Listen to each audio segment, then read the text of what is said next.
अच्छा लग रहा है आप सब लोग यहाँ पर तशरीफ फरमा है।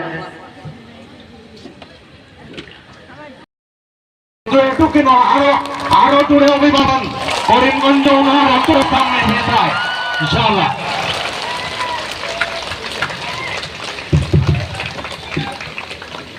डॉक्टर साहब तो लेक्चर देंगे उनका कुछ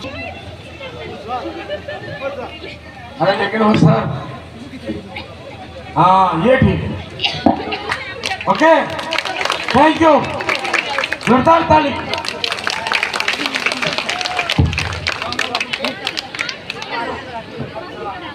आपकी इजाजत हो कि आपके ऊपर कोई शेर लिख के वो बच्ची कहा नहीं डॉक्टर सुटो में मुनव्वर जमान साहब के लिए कोई शेर लिख के लाई सामने से हटो। हेलो अस्सलाम वालेकुम। मैं सर को एक शायरी डेडिकेट करना चाहती हूँ और मैं इस कॉलेज की 6 सेमेस्टर की छात्री हूँ और मेरा नाम शुजाता बेगम खान है। आपको मिलने की तमन्ना आज पूरा हुआ, आपको मिलने की तमन्ना आज पूरा हुआ, आपसे आमने सामने आज बात भी हुआ। सोचा नहीं था कि कभी मुलाकात होगी आपसे, सोचा नहीं था कि कभी मुलाकात होगी आपसे। देखो मेरी खुदा की करिश्मा, देखो मेरी खुदा की करिश्मा, कैसे मुलाकात हो गई आपसे। वाह वाह वाह वाह वाह वाह जोरदार तालियां। एक लड़की ने सब जाओ यार तुम लोग को ताली बजाओ।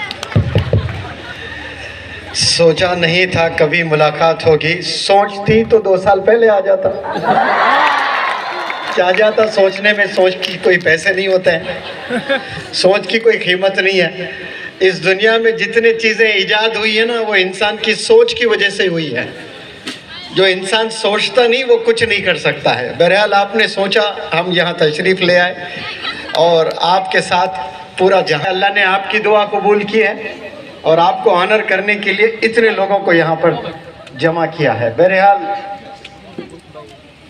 नीलम बाज़ार और अजला से आसपास के जो गाँव से जो भी यंगस्टर्स, उनके पेरेंट्स, टीचर्स जो तशरीफ़ ले आए, मरहबा वेलकम करता हूँ मैं नीलम बाज़ार कॉलेज कैंपस और अजमल फाउंडेशन के जानिब से।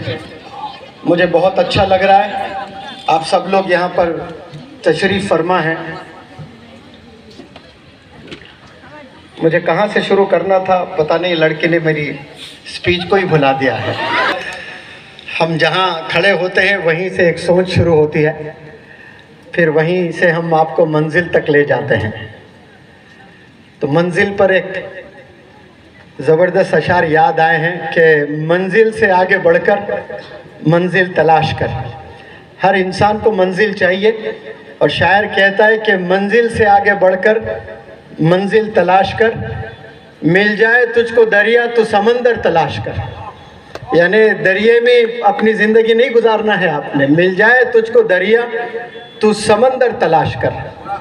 ये शीशा दे कोई मुझे। हर शीशा टूट जाता है पत्थर की चोट से। समझ आ रही है बात आपको? हर शीशा, मौलाना सुने गौर से जी, हर शीशा टूट जाता है पत्थर की चोट से, पत्थर ही टूट जाए वो शीशा तलाश कर। वाह वाह वाह। यानी इम्पॉसिबल चीज़ करने की बात हो रही है यहाँ पर। यूजुअली जाते हैं लेकिन पत्थर ही टूट जाए वो शीशा तलाश कर। इंसान की सोच, इंसान का विजन बहुत बड़ा होना चाहिए। सजदे हम सब लोग करते हैं, नमाज पढ़ते हैं 5 वक्त और बड़े अरसे से हम लोग नमाज पढ़ते आ रहे हैं। और शायर कहता है कि सजदों से तेरे क्या हुआ, सदियां गुजर गई। यानी बहुत वक्त, सजदों से तेरे क्या हुआ, सदियां गुजर गई। दुनिया तेरी बदल दे वो सजदा तलाश कर। यानी ऐसा सजदा कर, ऐसा मांग अल्लाह से कि तेरी दुनिया ही बदल जाए। हम नमाज भी पढ़ते हैं तो ऐसी नमाज पढ़ते हैं जैसे एक रॉबोट नमाज पढ़ रहा है। कोई जोश नहीं उसमें, कोई जज्बात नहीं, कोई इन्वॉल्वमेंट नहीं, कोई नीयत नहीं। For the sake of doing बस नमाज पढ़ते हैं। करे सवार ऊंट पे, ऊंट पर सवार, करे सवार ऊंट पे अपने गुलाम को ऊंट पर बिठाकर, गुलाम यानी स्लेव, करे सवार ऊंट पे अपने गुलाम को, पैदल ही खुद चले वो आका तलाश कर। तो माशाल्लाह वो पैदल में मौलाना को देखता हूँ, आसाम के चप्पे चप्पे पर आप चल रहे हैं, जा रहे हैं, मेहनत कर रहे हैं। एक चीज़ आप लोग के इल्म में ले आकर फिर मेरी तकरीर शुरू करना चाहता हूँ। आप लोग यस और नो में मुझे जवाब दें। हर इंसान को पैसा चाहिए, यस और नो? अगर कोई बंदा कुछ करता है तो उसके पीछे लोग इंटेंशन तलाश करने की कोशिश करते हैं कि ये बंदा पैसे के लिए करना चाह रहा है। आप लोग के इल्म में ले आना चाहता हूं कि 1970s में मौलाना बदरुद्दीन अजमल साहब के अब्बा हुजूर वालिद साहब ने बॉम्बे का, मैंने घर देखा, समंदर के ऊपर घर है, जो आज शाहरुख खान, सलमान खान के अलावा दूसरे हीरोज खरीदने 20-20 साल मेहनत करना पड़ता है उनको। सब हीरोज नहीं खरीद सकते, सब हीरोइंस भी सी फेसिंग वाला घर नहीं खरीद सकते हैं। तो वो जो सी फेसिंग वाला घर आपके अब्बा हुजूर ने 1970s में खरीदा। तो क्या ऐसे इंसान को पैसों की जरूरत है? जवाब दें जोर से आप लोग। जिस बंदे को और पैसों की जरूरत है, क्यों घर घर भटकते हुए, गली गली में जाते हुए, लोगों से मिलना, लोगों से बात करना? क्योंकि कुछ लोगों को अल्लाह चुनता है। मानो कि यहाँ की कौम को अल्लाह ने आबाद करना है, कामयाब करना है। आपने दुआ नहीं की होगी अपने मुस्तकबिल को लेकर, अपने करियर को लेकर, लेकिन क्या पता आपके वालिदैन ने कभी तो किया होगा दुआ। रमज़ान के रोज़े रखकर तहज्जुद में, रातों में, तन्हाइयों में, अकेले में गिड़गिड़ाते हुए आपके दादा, आपके दादी, आपके नाना, आपके नानी कई दफ़ा दुआ किए होंगे। और इनमें से कई ऐसे भी यंगस्टर्स होंगे, आप लोग भी अपने करियर को लेकर अल्लाह से दुआ किए हैं। तो फिर अल्लाह करता क्या है? मुझे डॉक्टर बना दे तो सीधे स्टेथोस्कोप फेंकता है आपके घर अल्लाह। मुझे इंजीनियर बना दें तो सीधे मशीन्स आ जाते हैं आपके घर। मुझे साइंटिस्ट बना दें तो एप्रेन आ जाता है और साइंटिस्ट बन जाते नहीं। तो अल्लाह सुब्हानहू तआला क्या करता है कि एक बंदे को चुनता है। ये अल्लाह का निज़ाम है।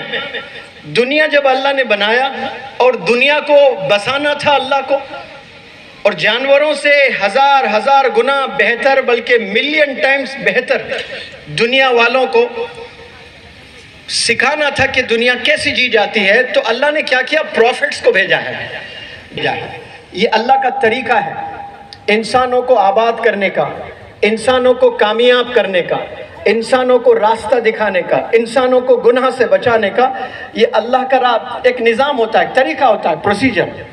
अब यहाँ आसाम के छोटे छोटे गाँव में जिनके वालिदैन, जो बच्चियाँ, जो बच्चे कभी ज़िंदगी में तसव्वुर भी नहीं किए होंगे हमने डॉक्टर बनना है, हमने आईएएस बनना है, हमने आईपीएस बनना है, इतना बड़ी सोच नहीं रखते हैं लोग, डरते हैं, हैबत होती है उनको बड़ी सोच की, इसलिए कि उनके पास कुछ नहीं होता है।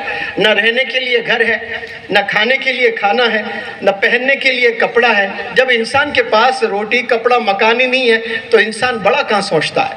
मिलियंस और बिलियंस में कोई एक इंसान सोच लेता है, अदरवाइज 99.99% दे गिव अप, सोचते नहीं है। तो ऐसे सिचुएशन में अल्लाह सुब्हानहू तआला किसी एक बंदे को चुनता है। जैसे आदम अलैहिस्सलाम से लेकर प्रॉफिट मोहम्मद सल्लल्लाहु अलैहि वसल्लम तक 1,24,000 प्रॉफिट्स को चुना, उसी तरह आसाम के लिए अल्लाह ने अगर किसी को चुना है एजुकेशन फील्ड में तो वो मौलाना बदरुद्दीन अजमल साहब को चुना है। अगर कोई पॉलिटिशियन एजुकेशन में काम नहीं करता है तो सबसे पहले उसके पार्टी के लोग, खुद के पार्टी के लोग और अपोजिशन से एक शिकायत आती है कि क्या इसने क्या एजुकेशन में कुछ किया है? ये बोलते हैं कि नहीं बोलते हैं? अगर कोई बंदा 20-20 साल से एमएलए है, 20-20 साल से एमपी है और उसने एजुकेशन में कुछ नहीं किया तो आवाज़ उठती है कि नहीं उठती है कि इसने एजुकेशन के लिए क्या किया है इसने? क्या ये आवाज़ मौलाना बदरुद्दीन अजमल साहब के खिलाफ कोई आसामीज बंदा उठा सकता है आवाज़? दुश्मन भी नहीं उठा सकता है। क्योंकि आपने काम करके दिखाया है।